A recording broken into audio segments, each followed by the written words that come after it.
इस मूवी का नाम है guardians of the Galaxy volume 3 2023। Film की शुरुआत होती है एक प्लेनेट सैयारे से जिसका नाम नोवेयर है, जो अब से गार्डियंस का नया हेडक्वार्टर था। यहाँ पर हमें गार्डियंस की सारी टीम दिखाई जाती है। इनमें से रॉकेट रैकून एक कमरे में जाता है, तभी दूसरे प्लेनेट से एडम वॉरलॉक वहाँ पर आ जाता है, जो सीधा रॉकेट के कमरे में घुस जाता है क्योंकि वो उसे ही पकड़ने आया था। जैसे ही रॉकेट उसके सामने आया, वो उस पर हमला कर देता है। इस हमले को देखते ही सारे गार्डियंस एकदम अलर्ट हो जाते हैं। जिसके बाद रॉकेट को बचाने के लिए वहाँ पर नेब्यूला आती है। पहले ही वो काफी ताकतवर थी, अब अपने जिस्म में एक हाईटेक मशीन लगाकर यानी काफी एडवांस मशीन एडम वॉरलॉक पर हमला कर देती है। लेकिन एडम वॉरलॉक जो बहुत ही ताकतवर था, बड़े ही आसानी से उसके हमले को रोक देता है। दूर फेंककर वो उसे ढेर कर देता है। अब इसके बाद एक एक करके सारे गार्डियंस उस पर हमला करते हैं, लेकिन वो किसी के भी काबू आ ही नहीं रहा था। हालांकि ये उसे उठा कर फेंकते हैं, बहुत पीटते हैं, पर कोई भी उसके आगे टिक नहीं पाता। अभी सारे सूरत हाल देखकर जब रॉकेट अपनी गन उठाता है और उसकी तरफ बढ़ने लगता है, उससे पहले एडम वॉरलॉक उस पर भारी हमला करता है। इतना खतरनाक हमला कि एक ही झटके में रॉकेट काफी जख्मी हो जाता है। ढेर होकर वो भी एक जगह पर गिर गया। इस सब के बावजूद भी नेब्यूला हार नहीं मानती। वो दोबारा उठी,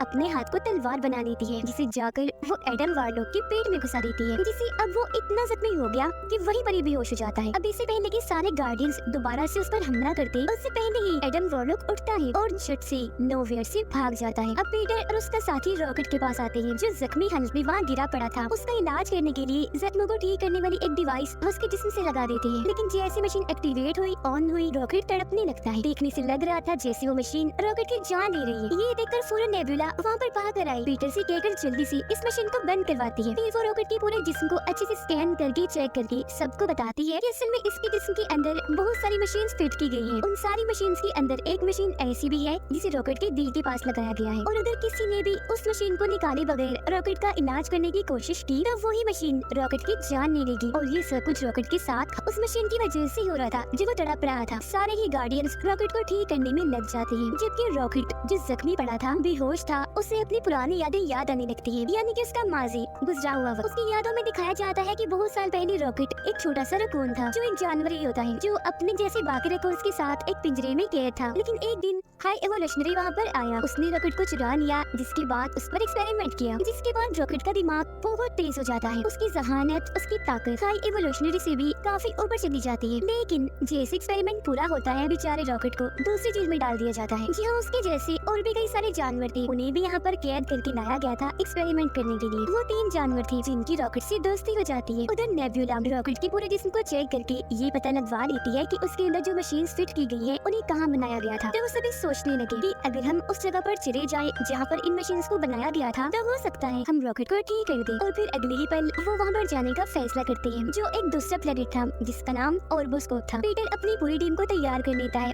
जबकि अपने 2 साथियों को यहीं पर नोवेयर में ही छोड़कर जाता है और उनसे कहता है कि यहाँ का ख्याल तुम दोनों को रखना है। फौरन बाद बाकी टीम को लेकर पीटर अपने मिशन पर निकल गया। अब हमें दिखाया जाता है हाई एवोल्यूशनरी, जहाँ उसके पास से एडम वॉरलॉक और उसकी मोम थी। यहाँ एडम वॉरलॉक की मोम हाई एवोल्यूशनरी से कहती है कि मेरा बेटा भी बहुत छोटा है, यही वजह है कि वो मिशन में फेल हो गया, रॉकेट को नहीं ला पाया। जो बात सुनकर हाई एवोल्यूशनरी काफी गुस्से में आ गया, कहता है कि मुझे कैसे भी करके रॉकेट चाहिए तो चाहिए। ये कहकर वो एडम वॉरलॉक को बहुत मानता है और उन माँ बेटे को ये धमकी देता है कि अगर अगली बार तुम रॉकेट को लाने में नाकाम रहे और उसे मेरे हवाले ना किया, तो मैं तुम्हारी पूरी नस्ल को ही मार दूंगा। यहाँ हमें पता चलता है कि इस वक्त हाई एवोल्यूशनरी जहाँ पर है, वो एक पूरा प्लेनेट है। ये पूरा ही प्लेनेट बिल्कुल हमारी जमीन अर्थ जैसा है, इसीलिए इसका नाम भी काउंटर अर्थ है। अब यहाँ हाई एवोल्यूशनरी इतना पागल, इतना अजीब है कि वो चाहता है कि जितने भी प्लैनेट्स और वहाँ पर रहने वाले जानवर और क्रिएचर्स हैं, वो सब एकदम परफेक्ट होने चाहिए, इन्हें हर लिहाज से बिल्कुल ठीक। इसीलिए वो अलग अलग प्लैनेट्स पर जाकर वहाँ के जानवर और क्रिएचर्स को उठाता है और उन पर एक्सपेरिमेंट करके बदलने की कोशिश करता है अपने मुताबिक। वो उन्हें इतना बदलता है कि उसकी सोच के मुताबिक वो परफेक्ट बन जाए। ऐसे ही फिर हाई एवोल्यूशनरी जानवरों और क्रिएचर्स को लेने के लिए जब प्लेनेट अर्थ पर गया, इन्हीं हमारी जमीन पर, तो उसे अर्थ इतनी अच्छी लगी कि उसने ठान लिया कि अब मैं भी बिल्कुल प्लेनेट अर्थ जैसा ही एक प्लेनेट बनाऊंगा, जो दिखने में और उसका माहौल बिल्कुल अर्थ जैसा होगा। यहाँ तक कि वहाँ के घर और लोग भी प्लेनेट अर्थ जैसे होंगे, और यही वो प्लेनेट है जिसे काउंटर अर्थ कहते हैं।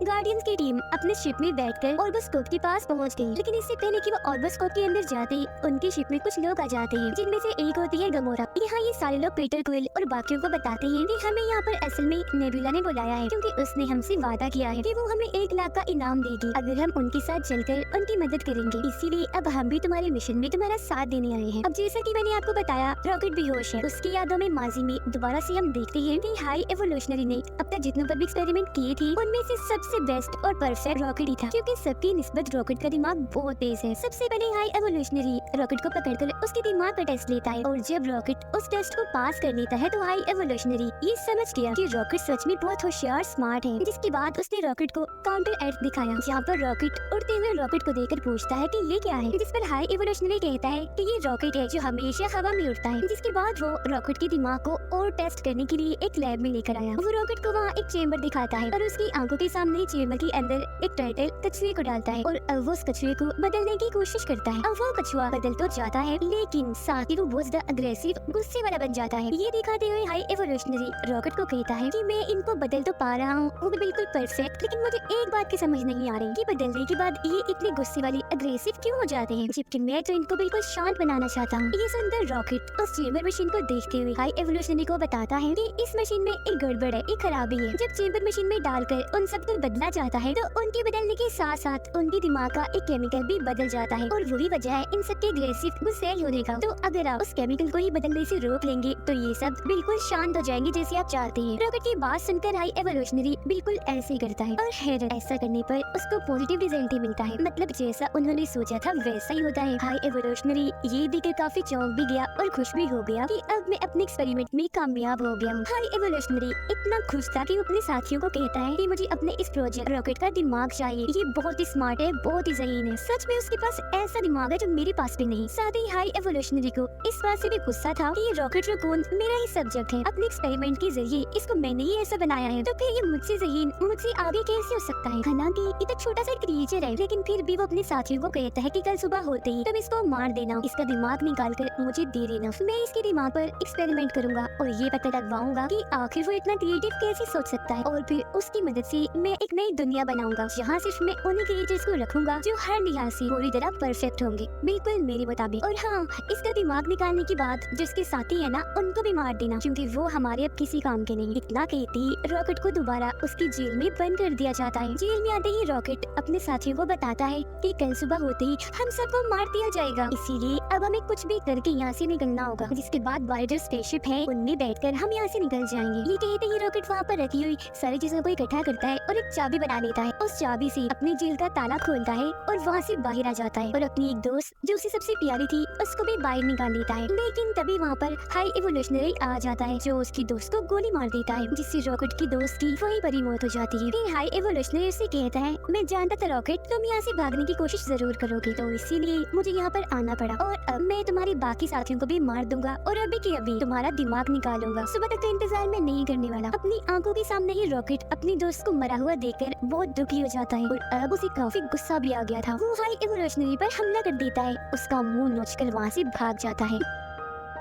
जैसे तैसे वहाँ से बाहर आकर स्पेसशिप में बैठा और उसे लेकर वहाँ से निकल गया, यानी इस तरह से वो हाई एवोल्यूशनरी के कैद से आजाद हुआ था। उधर गार्डियंस की पूरी टीम गमोरा के साथ मिलकर उस प्लेनेट ऑर्बोस्कोप में आ जाते हैं। फिर ये वहाँ पहुँचकर मेन एरिया में आ गए। इस जगह पर रॉकेट की सारी जानकारी थी। रॉकेट की फाइल को वहाँ से लेकर बाहर निकल आते हैं। फिर अपनी शिप में आने के बाद गार्डियंस की टीम रॉकेट की फाइल को खोलती है। उस फाइल के जरिए इन सबको पता चल जाता है कि अब तक रॉकेट के साथ क्या क्या हुआ, जिसके बाद रॉकेट की यादें, उसकी माजी की जो कहानी हमने देखी वो सभी गार्डियंस की टीम भी देख लेती है। सभी गार्डियंस जान जाते हैं कि हाई एवोल्यूशनरी ने रॉकेट के साथ बहुत बहुत गलत किया है। वीडियो को देखकर नेबुला को रॉकेट पर बहुत तरस आने लगा। वो कहती है कि इतनी ज्यादती तो कभी भी किसी के साथ भी नहीं हुई। फिर सबको पता चला कि रॉकेट के दिल के पास जो मशीन है जो उसका इलाज उन्हें नहीं दे रही, उस मशीन को एक कोड डालकर निकाला जा सकता है, लेकिन वो कोड क्या है गार्डियंस को पता नहीं चल पाता। ऐसा इसलिए क्योंकि हाई एवोल्यूशनरी के लोग रॉकेट की फाइल से उस कोड को मिटा चुके थे, लेकिन गार्डियंस फाइल के जरिए ये पता लगवा लेते हैं कि उस कोड को मिटाया किसने है और अब उस कोड की जानकारी है किसके पास। तो अब ये फैसला करते हैं कि हम मिलकर उस आदमी के पास जाएंगे और उसे कोड छीनकर रॉकेट की जान बचाएंगे। लेकिन गमोरा ऐसा करने से मना कर देती है और उनसे कहने लगी कि वो आदमी इस वक्त हाई एवोल्यूशनरी के पास है, तो अगर हम वहाँ गए तो सारे मारे जाएंगे, इसीलिए अब मैं तुम्हारा साथ नहीं दे सकती। वो फिर अपने एक साथी को अपनी लोकेशन भेज देती है कि इस वक्त मैं कहाँ हूँ और मुझे जल्दी से लेने आ जाओ। लेकिन हम देखते हैं कि उसके साथी को ऑर्बोस्कोप में एडम वॉरलॉक और उसकी मॉम ने पकड़ लिया है। तो जैसे गमोरा अपनी लोकेशन भेजती है, उसके बारे में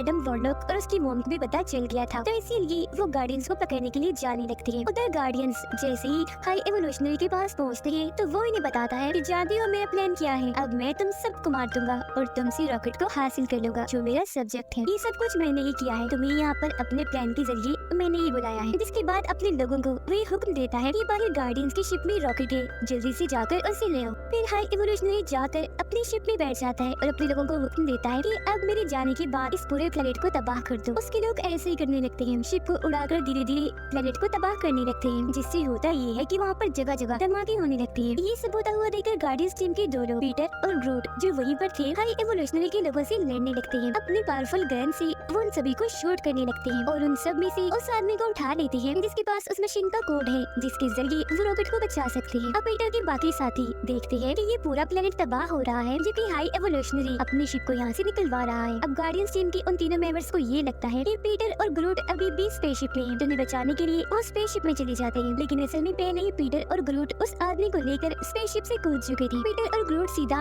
रॉकेट के पास जाते हैं अपने स्पेसशिप में। वो रॉकेट में उस कोड को डाल देते हैं जिससे वो मशीन जो उसके दिल के पास लगी हुई थी वो बंद हो जाती है। पीटर उसके जख्मों का भी इलाज करता है जिससे रॉकेट बिल्कुल ठीक हो जाता है। अब नेब्यूला पीटर से राब्ता करती है और पूछती है कि तुम कहाँ पर हो, तुम्हें बचाने के लिए हम स्पेसशिप में आए थे। पीटर उससे कहता है कि मैं और ग्रूट तो कब से वहाँ से निकल चुके हैं, हम अपने स्पेसशिप में हैं, रॉकेट भी हमारे साथ है जो अब बिल्कुल ठीक है। ये सुनकर बाकी टीम मेंबर्स जल्दी से उस स्पेसशिप से बाहर निकलने की कोशिश करती है, लेकिन पहले वहाँ पर हाई एवोल्यूशनरी आकर उन्हें वहाँ कैद कर देता है। गार्डियंस के वो तीनों मेंबर्स कैद होकर देखती है कि यहाँ पर बहुत सारे छोटे छोटे क्रीचर्स और जानवर हैं जिन्हें हाई एवोल्यूशनरी ने यहाँ पर कैद किया हुआ है क्योंकि वो इन पर एक्सपेरिमेंट करने वाला है। ये देखकर वो सब फैसला करते हैं कि अब हम अकेले ही यहाँ से नहीं जाएंगे, बल्कि अब हम इन सबको भी आजाद करके अपने साथ ले जाएंगे।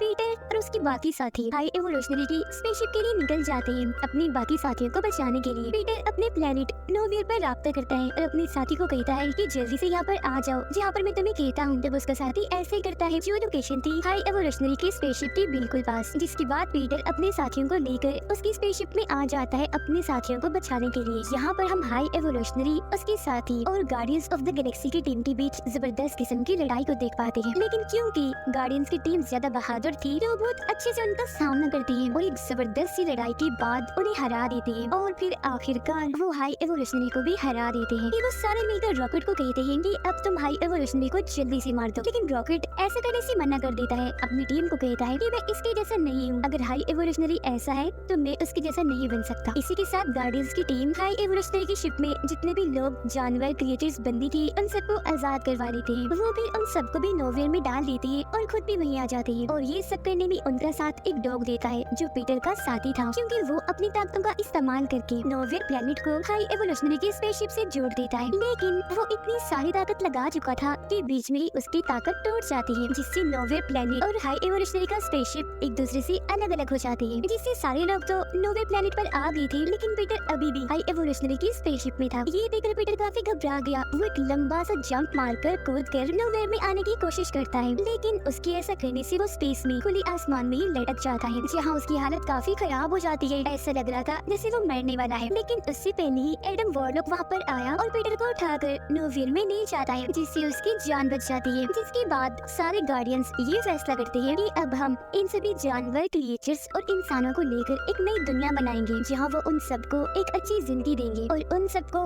वो बनने देंगे जो उनकी ख्वाहिश है। अब पीटर रॉकेट को guardians of the Galaxy team का लीडर बनाकर अपने साथियों को कहता है कि मैं बचपन से ही स्पेस में मैं हूँ इन्हीं दूसरे प्लेनेट पर इतनी अर्से से अपनी फैमिली से दूर, लेकिन अभी भी जमीन पर मेरे नाना जी जिंदा होंगे। मुझे उनसे मिलने जाना है, तो कुछ टाइम के लिए मैं अपने काम से ब्रेक ले रहा हूँ। जिसके बाद गमोरा और पीटर की एक और साथी अपने अपने सफर पर निकल जाती है, क्योंकि उन दोनों को भी वो करने की ख्वाहिश थी जो वो खुद करना चाहती है। अब उनके बाद जितने भी लोग बचते हैं उन सबको एक करके रॉकेट एक टीम बनाता है, जिनकी अब इस नई टीम के अंदर एडम वार्लॉक भी होता है, क्योंकि वो सुधर गया था। पीटर जमीन पर आ गया था, जहाँ आकर वो अपने नाना जी से मिलता है। वो भी उसे देखकर बहुत खुश हो जाते हैं। नोवेयर में गार्डियंस ऑफ द गैलेक्सी का एक मेंबर डांस कर रहा होता है। उसे देखकर वहाँ पर जो बच्चे थे वो भी डांस करने लगते हैं, और उनको देखकर गार्डियंस ऑफ द गैलेक्सी की बाकी टीम भी नाचने लगती है, क्योंकि उन्हें अपनी ये जिंदगी बहुत पसंद आ रही थी। अब वो बहुत खुश थे।